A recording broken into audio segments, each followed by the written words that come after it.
Herkese iyi günler arkadaşlar. Kanalımıza hoş geldiniz. Sinem Ünsal yurt dışı çıkışı yasağıyla serbest bırakıldı. Sinem Ünsal yurt dışı çıkışı yasağıyla serbest bırakıldı.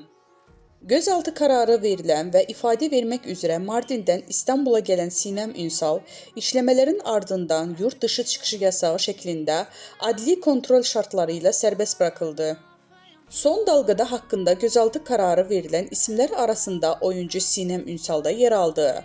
Ünsal ifadesinin ardından yurt dışı çıkış yasağı ile serbest bırakıldı. Ünsal süreçle ilgili yaptığı açıklamada adımın böyle bir konuyla anılmasından dolayı çok derecede üzgünüm ancak gerçeklerin ortaya çıkacağına inanıyorum ifadelerini kullanmış ve en kısa sürede ifade vermeye gideceğim söylemişti. Reytingler rekoru kıran Uzak Şehir dizisinde aile karakterine hayat veren Sinem Ünsal da çekimler için bulunduğu Mardin'den ifade vermek üzere İstanbul'a geldi.